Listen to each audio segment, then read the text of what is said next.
1 யோவான் 5:1.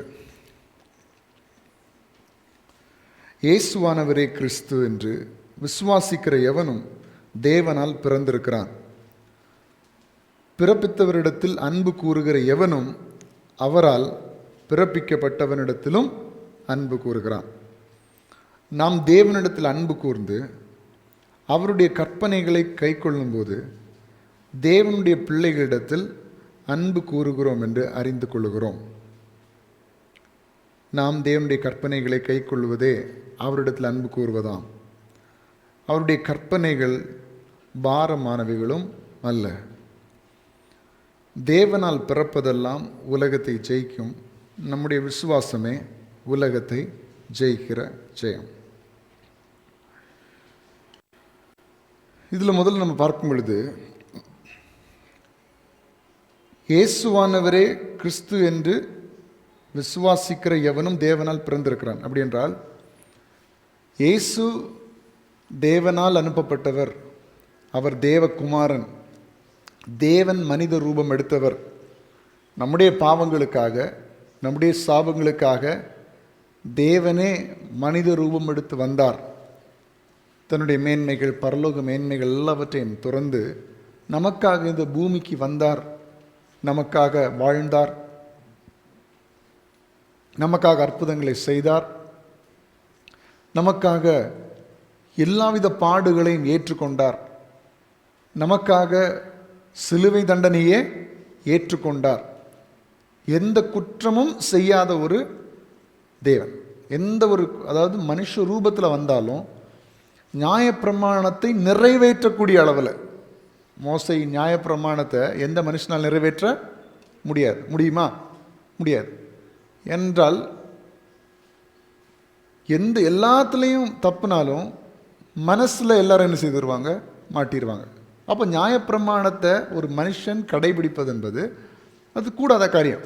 அதுதான் வேதாகமும் நமக்கு அதை சொல்லுகிறது. ஆனால் மனுஷனால் செய்ய முடியாத அந்த காரியத்தையும் இயேசு கிறிஸ்து அதை நிறைவேற்றி, நியாயப்பிரமாணத்தை நிறைவேற்றி, நியாயப்பிரமாணத்தில் கொடுக்கப்பட்ட எல்லா காரியத்தையும் நிறைவேற்றி,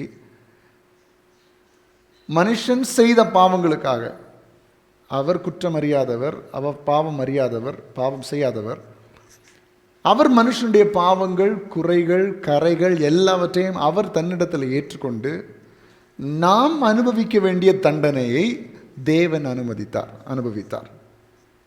அதுதான் நம்ம விசுவாசிக்கிறோம். நம்ம திருவிருந்து பந்தியில் இன்றைக்கி நம்ம பங்கெடுக்க போகிறோம். இதை தான் நம்ம முதல்ல விசுவாசிக்கிறோம். என்ன விசுவாசிக்கிறோம்? இயேசு கிறிஸ்து எனக்காக இந்த பூமிக்கு வந்தார்.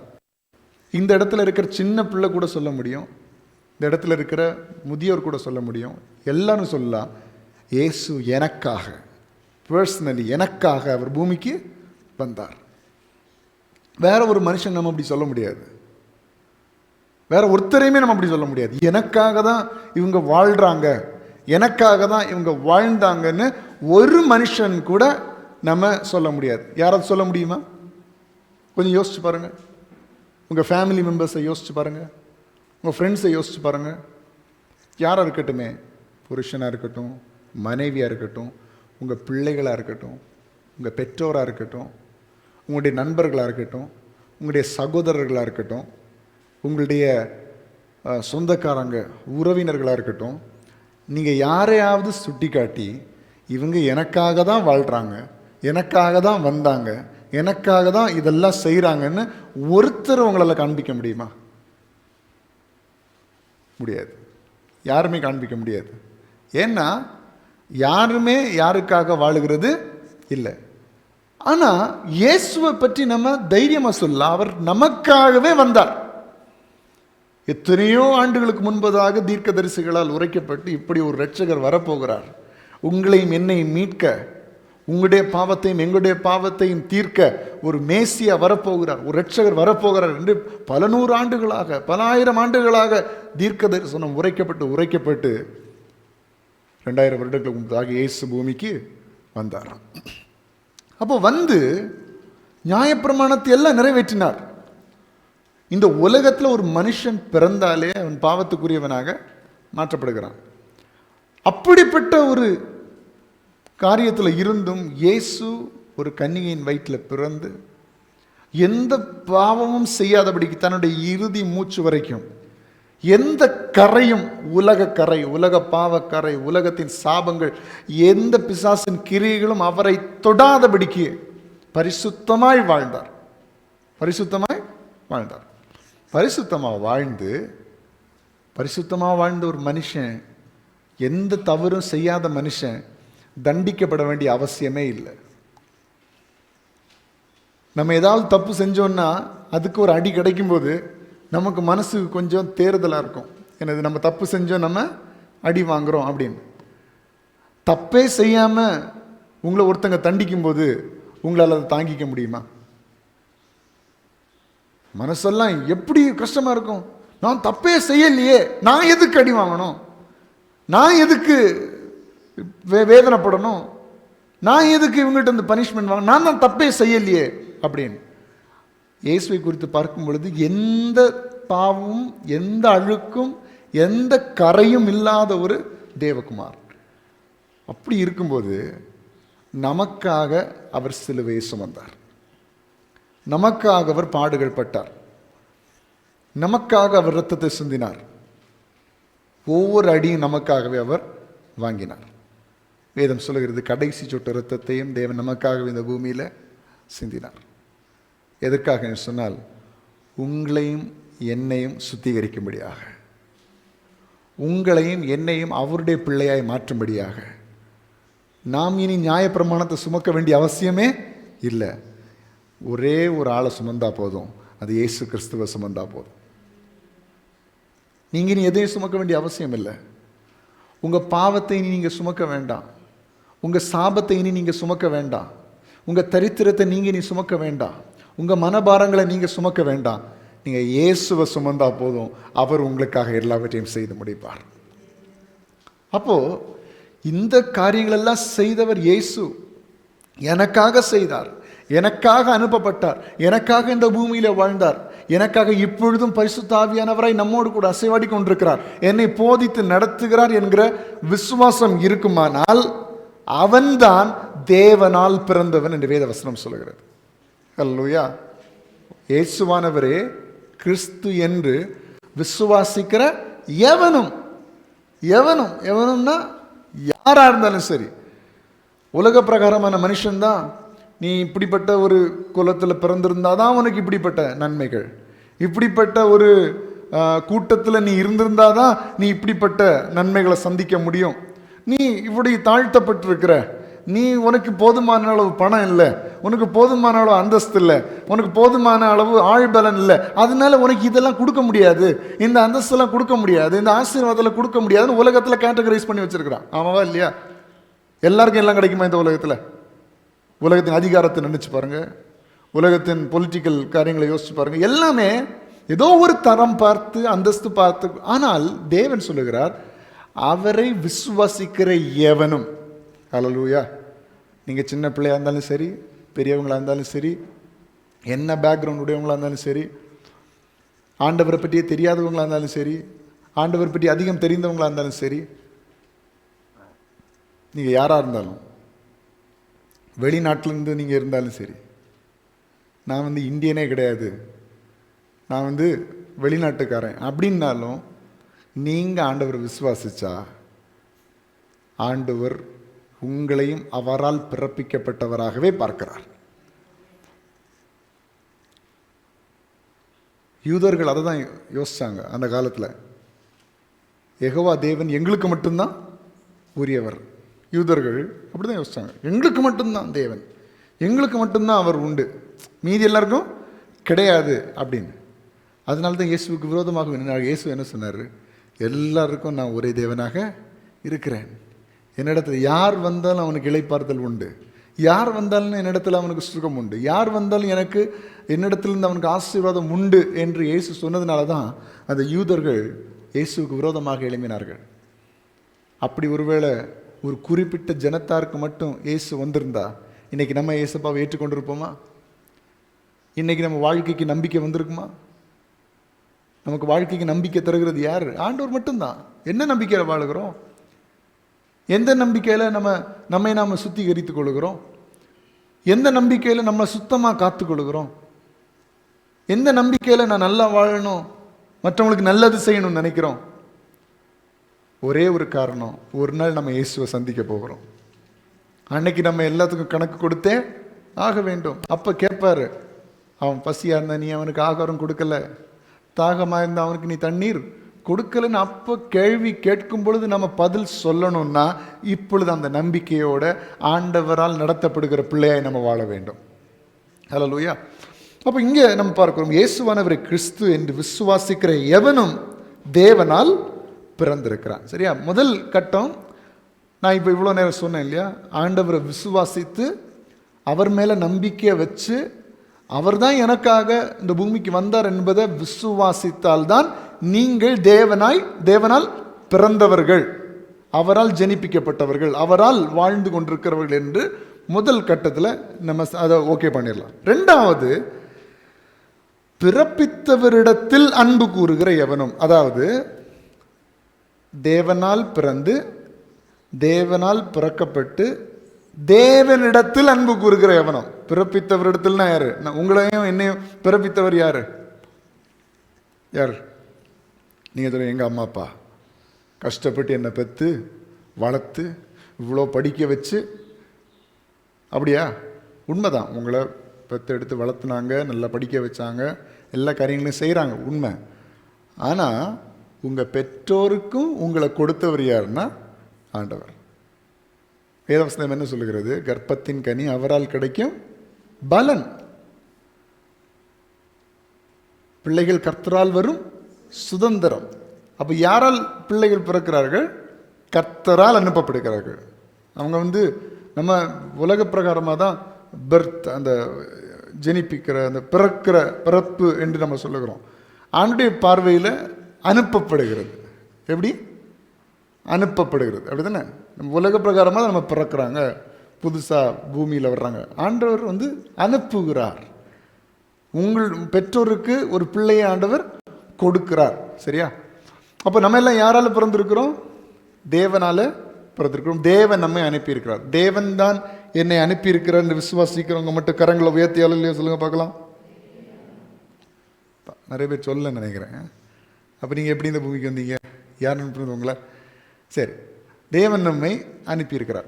அப்போ இந்த வசனம் சொல்லுகிறது, பிறப்பித்தவரிடத்தில் அன்பு கூறுகிற எவனும் அவரால் பிறப்பிக்கப்பட்டவனிடத்திலும் அன்பு கூறுகிறான். இது இந்த கொஞ்சம் அந்த வார்த்தைகள் உங்களுக்கு வித்தியாசமாக இருக்கும், கொஞ்சம் கன்ஃபியூஸ் பண்ணுற மாதிரி இருக்கும். ஒரு முறை கூட நான் வாசிக்கிறேன், கிளியராக கவனிச்சிங்கன்னா உங்களுக்கு புரிஞ்சிடும்.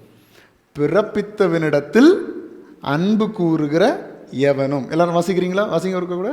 பிறப்பித்தவனிடத்தில் அன்பு கூறுகிற எவனும் அவரால் பிறப்பிக்கப்பட்டவனிடத்திலும் அன்பு. அர்த்தம் என்ன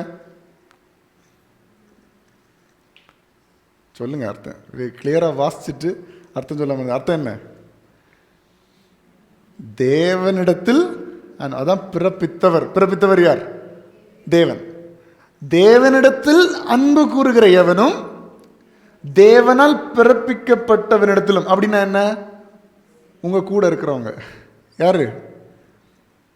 சகோதரர்கள், கர்த்தரால் தெரிந்து கொள்ளப்பட்டவர்கள், கிறிஸ்துவுக்குள் சகோதரர்கள்.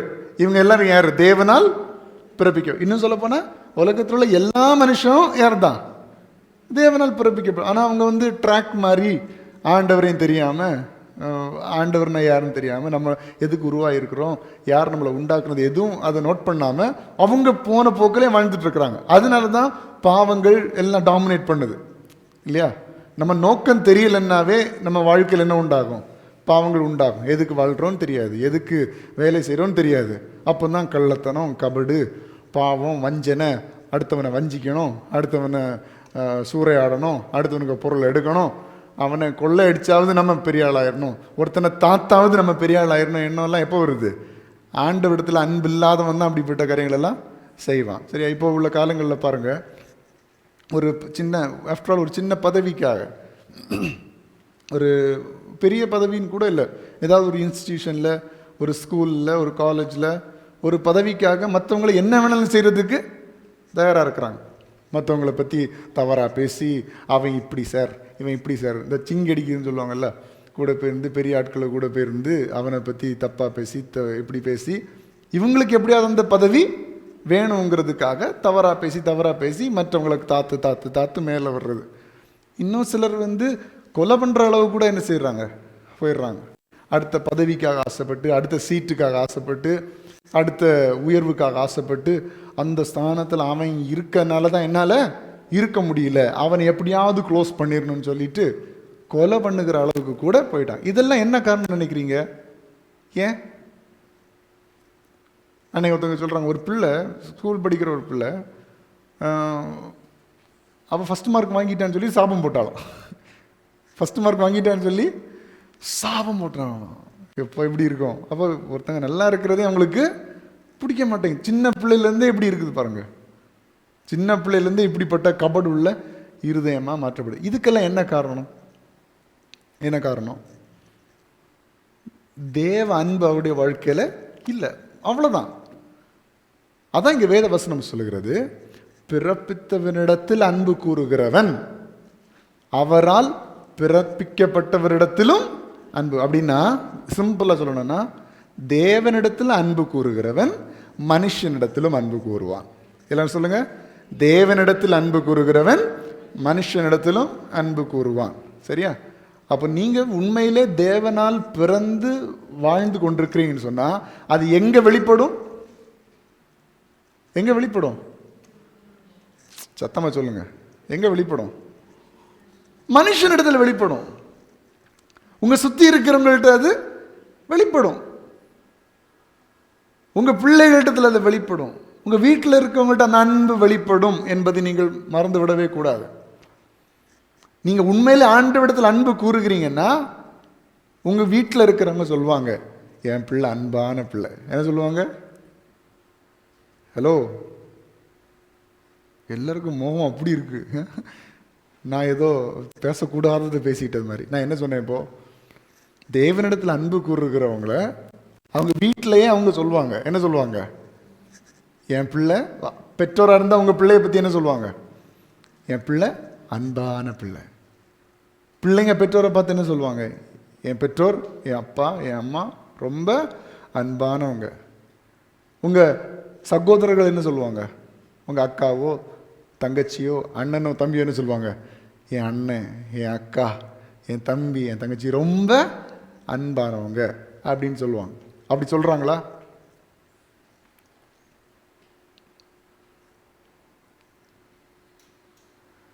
பரவாயில்ல, சொல்லுங்க. சொல்லுவாங்களா சொல்ல மாட்டாங்களா? உங்க வீட்டில் அப்படி சொல்றாங்களா? சொல்றாங்களா? இதுவரை சொல்லலைன்னா இனி அவங்க சொல்லணும். ஏன்னா நம்ம கர்த்தருடைய வார்த்தைக்கு கீழ்ப்படுகிறோம்ல, அவனுடைய வார்த்தைக்கு செவி கொடுக்கிறோம். செவி கொடுக்கிறீங்களா உங்க வீட்டில் அவங்க சொல்லணும். வெளியே சொல்லுவாங்க, வெளியே அந்த வீட்டில் உள்ள பையன் ரொம்ப தங்கமான பையன் அப்படின்னு, தங்கமான வெளியே உள்ளவங்க சொல்லுவாங்க. ஆனால் வீட்டில் போய் கேட்டால் தான் தெரியும், டேய் அவன்கிட்ட பேசுனா நமக்கு நிம்மதியும் கெடுத்து போடுவான், அவள்கிட்ட வாய் கொடுத்தா நமக்கு சந்தோஷத்தையும் கெடுத்து போடுவா, அவள்கிட்ட பேசாமல் இருக்கிறது நல்லது, அவன்கிட்ட பேசாமல் இருக்கிறது நல்லது அப்படின்னு சிலர்லாம் சொல்கிறாங்களாம். வேலை முடிச்சுட்டு எனக்கு வீட்டுக்கு போகிறதுக்கே விருப்பம் இல்லை, ஆஃபீஸ்லேயே ஒரு கட்டிலும் பெட்ஷீட்டும் தள்ளின்னு தந்தால் நான் அங்கேயே என்ன செஞ்சிருவேன், படுத்து தூங்கிடுவேன். வீட்டுக்கு போகிறதுக்கு என்ன, ஏன்னா வீட்டுக்கு போனாலே எனக்கு எரிச்சலாக இருக்குது, வீட்டுக்கு போனாலே எனக்கு கஷ்டமாக இருக்குது, வீட்டுக்கே போகக்கூடாது அப்படின்னு அர்த்தம் என்ன? தேவ அன்பு அங்கே இல்லை. ஏனென்றால் தேவனிடத்தில் அன்பு கூறுகிறவன் மனுஷனிடத்திலும் அன்பு கூறுவான். நீங்கள் தேவனிடத்தில் அன்பு கூறுகிறவர்களாக இருந்தால் உங்கள் பெற்றோர்கிட்ட நீங்கள் அன்பு காண்பிப்பீங்க. நீங்கள் தேவனிடத்தில் அன்பு கூறுகளா இருந்தால் உங்கள் பிள்ளைகளிடத்தில் அன்பு காண்பிப்பீங்க. நீங்கள் தேவனிடத்தில் அன்பு கூறுகளா இருந்தால் உங்களுடைய சகோதரத்தில் நீங்கள் அன்பு காண்பிப்பீர்கள். அப்படி அன்பு கூறவில்லை என்றால் நம் தேவனிடத்தில் அன்பு கூறவில்லை என்ற அர்த்தம். அல்லேலூயா. இந்த வசனத்தில் மார்க் பண்ணி வச்சு வீட்டில் கூட ஒரு கூட போய் வாசிங்க. பிறப்பித்தவரிடத்தில் அன்பு கூறுகிற எவனும் அவரால் பிறப்பிக்கப்பட்டவனிடத்திலும் அன்பு கூறுகிறான். அதான் சிம்பிளிஃபை பண்ணி சொன்னேன். தேவனிடத்தில் அன்பு கூறுகிறவன் மற்ற மனிதர்களிடத்திலும் அன்பு கூறுவான். இன்றைக்கி நீங்கள் அப்படி மாறணும். அதுக்காக தான் நம்ம திருவிருந்து பந்தியில் பங்கெடுக்கிறோம். அவர் நம்ம மேலே காண்பித்த அன்பை தான் நம்ம நினைத்து பார்க்கிறோமே தவிர வேற ஒன்றும் இல்லை. திருவிருந்து என்ன? இயேசு என் மேலே வச்ச அன்பை நான் இன்னைக்கு நினைவு கூறுகிறேன். அவர் 2000 வருடங்களுக்கு முன்பதாக தேவன் என் மேல் காண்பித்த அன்பு, அதுக்காக தான் அவருடைய சரீரம் கிழிக்கப்பட்டது. அதற்காக தான் அவருடைய சரீரத்தை பிட்க ஒப்பு கொடுத்தார். அதற்காக தான் தன்னுடைய ரத்தத்தை சிந்தினார். நான் பாவியா இருக்கக்கூடாது என்பதற்காக, நான் நீதிமானா இருக்க வேண்டும் என்பதற்காக, நான் தரித்திரமானா இருக்கக்கூடாது என்பதற்காக, நான் அவருடைய பிள்ளையாய் சதா காலமும் வாழ வேண்டும் என்பதற்காக, எந்த பாவமும் செய்யாத அந்த இளமையான சரீரம், அந்த பரிசுத்த சரீரம் எனக்காக கிழிக்கப்பட்டது. எனக்காக ரத்தத்தை அவர் சிந்தினார். அதை நான் இன்னைக்கு நினைவு கூறுகிறேன். இன்னைக்கு அந்த இயேசுவை நான் நினைவு கூறுகிறேன். அன்னைக்கு அவர் ரத்தத்தை சிந்தினால தான் இன்னைக்கு நான் மீட்கப்பட்டிருக்கிறேன். அன்னைக்கு நான் அவர் செய்ததை நான் விசுவாசிக்கிறபடினால தான் இன்னைக்கு நான் பிழைத்து நிற்கிறேன். அவர் எனக்காய் செய்த தியாகத்தை நான் விசுவாசிக்கிறபடினால தான் இன்னைக்கு என்னுடைய பாவங்கள் மன்னிக்கப்பட்டிருக்கிறது. நான் சுத்தமானாய் மாற்றப்பட்டிருக்கிறேன். நீதியின் கிரீடத்தை அவர் எனக்காக ஆயத்தம் பண்ணி வைத்திருக்கிறார். மரணத்தை விழுங்கி ஜீவனை எனக்கு கொடுத்திருக்கிறார். அந்த காரியத்தை, அவர் செய்த மகா பெரிய வெற்றியை, தியாகத்தை நினைவு கூறும்படியாக தான் நம்ம திருவிருந்து பந்தியில் என்ன செய்கிறோம்? பங்கெடுக்கிறோம். அப்போ இன்றைக்கு அவனுடைய பிள்ளைங்க அந்த தேவ அன்பு இன்னைக்கு நம்ம வாழ்க்கையில் வெளிப்படணும். நீங்கள் தேவனிடத்தில் அன்பு கூறுகிறேன் என்று சொல்லிவிட்டு உங்களுடைய வீடுகளில் அந்த அன்பை பார்க்க முடியவில்லை என்றால், உங்களுடைய சமுதாயத்தில் அந்த அன்பை பார்க்க முடியவில்லை என்றால், உங்களை சுற்றி இருக்கிறவர்களிடத்தில் நீங்கள் அந்த அன்பை காண்பிக்கவில்லை என்றால், நான் தேவனை நேசிக்கிறேன், தேவனிடத்தில் அன்பு கூறுகிறேன், அவர் தான் எனக்கு முக்கியம் என்று சொல்வது வீண். அதுதான் இந்த வசனம் சொல்லுகிறது. உங்களுடைய இருதயத்தின் நிறைவு வெளியே தெரியும். இருதயத்தில் தெய்வீக அன்பு இருந்தா அது உங்க பேச்சில் தெரியும், உங்க செய்கையில தெரியும், உங்களுடைய வாழ்க்கையில் அது தெரியும். அப்போ தேவனிடத்தில் அன்பு கூறுகிறவன் மனுஷனிடத்திலும் அன்பு கூறுவான். 2ஆம் வசனம், நாம் தேவனிடத்தில் அன்பு கூர்ந்து அவருடைய கற்பனைகளை கை கொள்ளும் போது தேவனுடைய பிள்ளைகளிடத்தில் அன்பு கூறுகிறோம் என்று அறிந்து கொள்கிறோம். அப்போ ஆண்டுடைய வார்த்தைகளெல்லாம் கீழ்ப்படிந்து அவர் சொன்னதெல்லாம் செய்து, கற்பனைகளில் பிரதான கற்பனைகளே என்னது? நீ உன்னிடத்தில் அன்பு கூறுவது போல பிறனிடத்திலும் அன்பு கூறுவாயாக. இதுதான் பிரதான கற்பனை, இயேசு சொன்ன கற்பனை. இதெல்லாம் செய்யும்போது தானாகவே நீங்கள் மற்றவர்களை நேசிக்கிறவர்களாக மாற்றப்படுவீர்கள். சிலருக்கு பாருங்க, நிறைய பேர் இப்படி என்ன சொல்றாங்க? எனக்கு இது ஜென்ம சுவாபம். அது என்ன ஜென்ம சுவாபம்? அதெல்லாம் மாற்ற முடியாது. ஏன் இப்படி கோபப்படுறீங்க? நான் பிறக்கும் போதே அப்படிதான். எப்படி பிறக்கும் போதே? ஏன் இப்படி வித்தியாசமா பேசுறீங்க? நான் பிறக்கும் போதே அப்படிதான். எனக்கு அது கூடவே வந்தது. அதெல்லாம் மாற்ற முடியாது. அப்படி இல்லை. இயேசு கிறிஸ்துவனுடைய அன்பு உங்களுடைய இருதயத்தில் விதைக்கப்படுமானால் எல்லா வித ஜென்ம சுவாபங்களும் மாறும், மாற்ற முடியும். அன்பில்லாதவன் அன்புள்ளவனாய் மாற்றப்பட முடியும். சந்தோஷம் இல்லாதவன் சந்தோஷம் உள்ளவனாய் மாற்றப்பட முடியும். பாவம் நிறைந்தவன் பரிசுத்தவனாய் மாற்றப்பட முடியும் என்றால், அன்பு காண்பிக்க முடியாதவன் அன்பு காண்பிக்கிறவனாய் மாற்றப்பட முடியும். நல்லா புரிந்து கொள்ளுங்க. அப்போ ஆண்டுடைய பிள்ளையே, ஜென்ம சுவாபம் ஒன்றும் நம்மளை மேற்கொள்ள முடியாது. எங்கள் வீட்டில் உள்ளவங்க எல்லாம் அப்படி கோவப்படுவாங்க, எங்கள் அப்பா அப்படி கோவப்படுவார், எங்கள் அம்மா அப்படி கோவப்படுவாங்க, அதனால எனக்கும் அதே கோபம். அதெல்லாம் ஒரு லிமிட் வரைக்கும் தான். உங்கள் கோபத்தை எல்லாத்தையும் போய் காட்டிட முடியுமா? உங்கள் வீட்டில் காட்டுற கோபத்தை போலீஸ் ஸ்டேஷனில் போய் காட்ட முடியுமா உங்களால்? வீட்டில் காட்டுவீங்க, ஒவ்வொன்று இந்த நாய் குறைச்ச மாதிரி கோபத்தை காட்டுவோம். அதே இதை போலீஸில் காட்டினா கம்பு எடுத்து சாத்தி போடுவான். அவர் சரி லாக்கப்பில் தான் இருக்கணும். அப்புறம் நம்ம கோபம் எல்லா இடத்துலையும் ஒன்றும் செல்லாது. எல்லா இடத்துலையும் you cannot show your anchor. எல்லா இடத்துலையும் நீங்கள் உங்களுடைய திறமையை காட்டிட முடியாது. எல்லா இடத்துலையும் உங்கள் பந்தாவை காமிச்சிட முடியாது. ஏதோ குறிப்பிட்ட இடத்துல நம்ம இந்த குண்டு சட்டிக்குள்ளே குதிரை ஓட்டிகிட்டு இருக்க மாதிரி நம்ம இருக்க இடத்துல சார் ஆகிட்டு இருக்கணும். அதுதான் உண்மை. எல்லா இடத்துலையும் நமக்கு இது ஒன்றும் எடுபடாது. ஆனால் தெய்வீக அன்பு எல்லா இடத்துலையும் கிரியை செய்யும். ஆமாவா இல்லையா? உங்கள் கோபத்தை எல்லாத்தையும் காட்ட முடியாது, ஆனால் அன்பை எல்லாத்தையும் காட்டலாமா? காட்ட முடியுமா?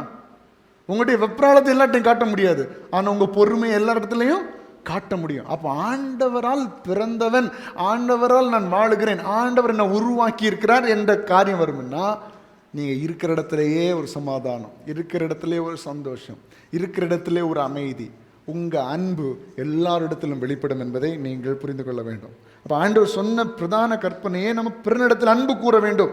அந்த கற்பனையே நம்மிடத்தில் இருக்கும் பொழுது தேவனுடைய பிள்ளைகளிடத்தில் அன்பு கூறுகிறோம் என்று அறிந்து கொள்ளுகிறோம். 3ஆம் வசனம், நாம் தேவனுடைய கற்பனைகளை கைக்கொள்வதே அவரிடத்தில் அன்பு கூறுவதாம். அவருடைய கற்பனைகள் பாரமானவைகள் அல்ல.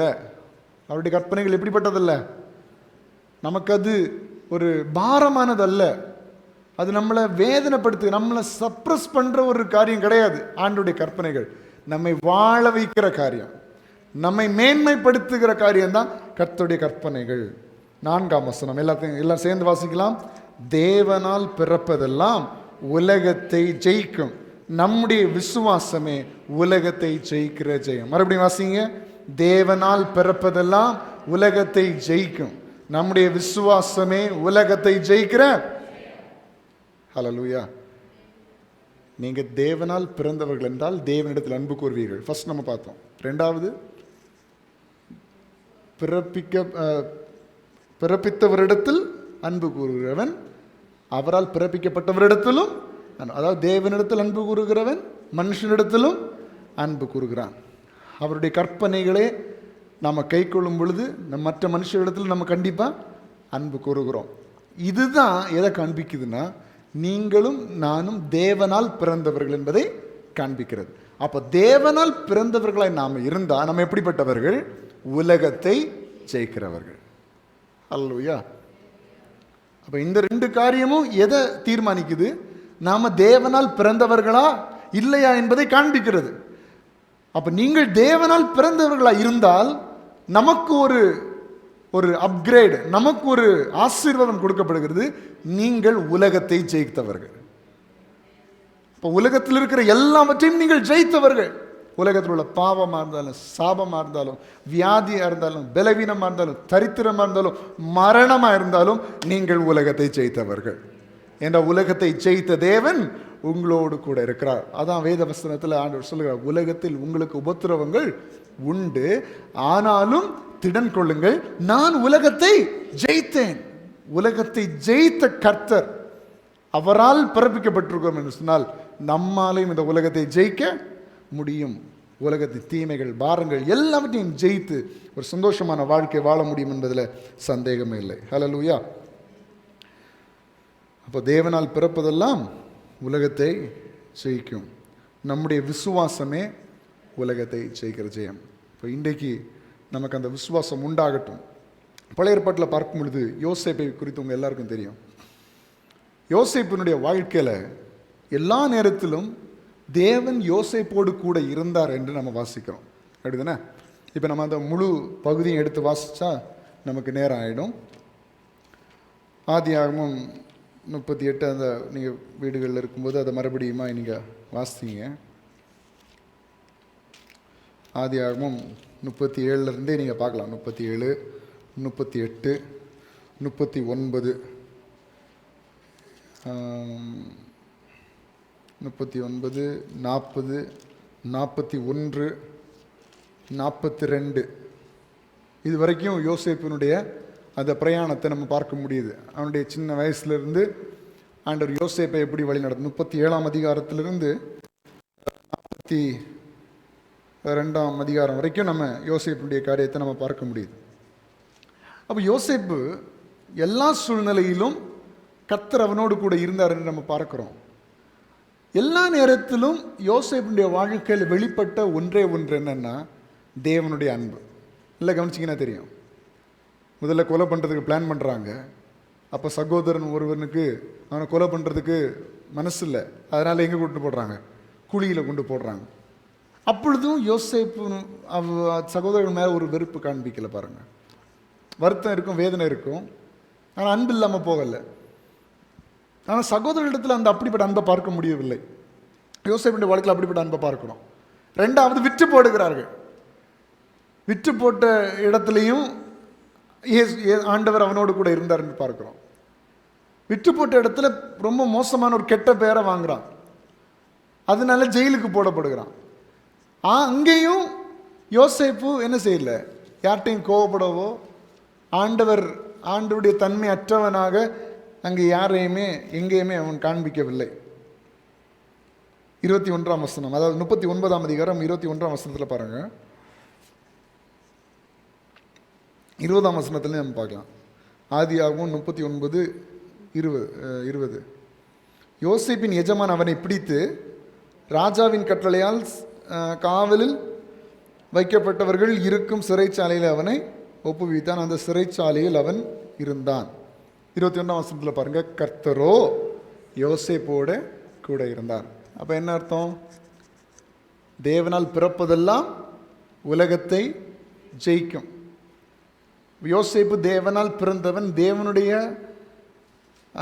அபிஷேகத்தையும் தேவனுடைய வல்லமையும் உடையவன், தேவன் மேல் அன்பு காட்டுகிறவன் மாத்திரமல்ல, மற்றவர்கள் மேலும் அன்பை காண்பிக்கிறவன். அதை நம்ம பின்பதாக பார்க்க முடியும்.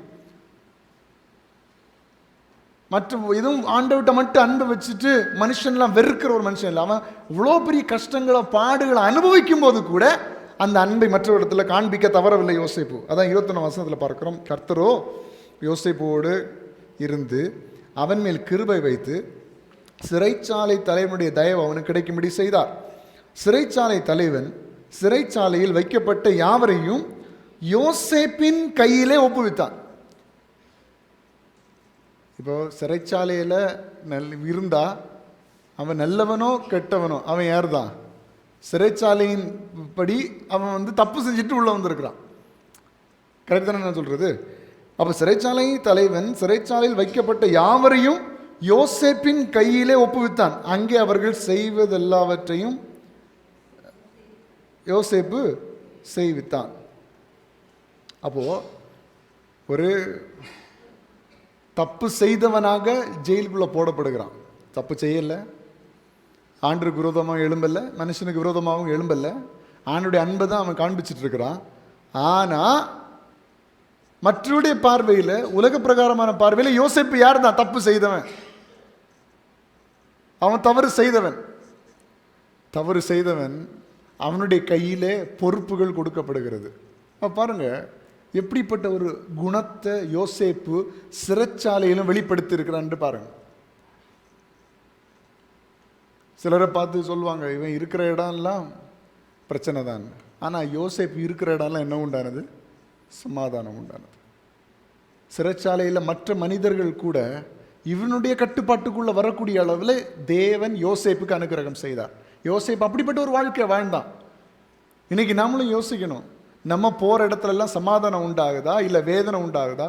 நம்ம போகிற இடத்துலலாம் சந்தோஷம் உண்டாகுதா இல்லை கஷ்டம் உண்டாகுதா? நம்ம சிந்தித்து பார்க்க வேண்டும். சரிங்களா? அப்படிப்பட்ட காரியத்தை செய்தார். இப்படியெல்லாம் பிரச்சனைகளை அனுபவித்து கடைசியில் யோசேப்பை கர்த்தர் எகிப்துக்கே ஒரு அதிகாரியாக என்ன செய்கிறார்? மாற்றுகிறார். மாற்றி யோசேப்பின் சகோதரர்கள் எல்லாம் ஆகாரம் இல்லாமல் கஷ்டத்தில் யாரை தேடி வருகிறார்கள்? யோசேப்பு தேடி வருகிறார்கள். ஆனால் இவன்தான் இவனுடைய சகோதரர்கள் அவர்களுக்கு தெரியாது. ஆனால் யோசேப்புக்கு தெரியும், இதான் என்னுடைய சகோதரர்கள் அப்படின்னு. நினச்சா சகோதரர்களை வெட்டி கூட போட்டிருக்கலாம்.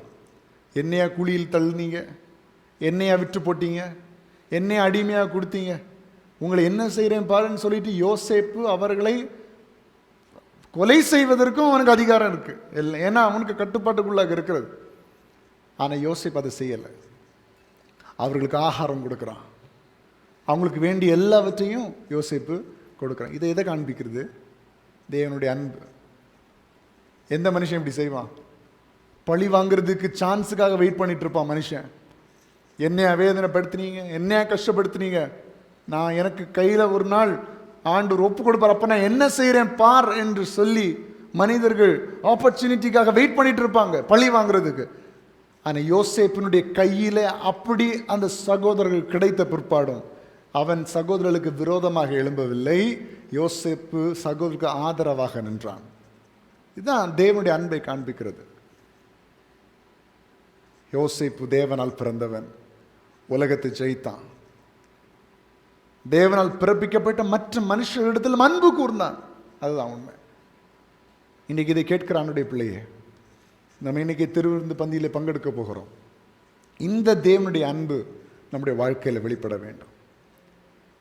இந்த தேவனுடைய பாசம், தேவனுடைய நேசம்,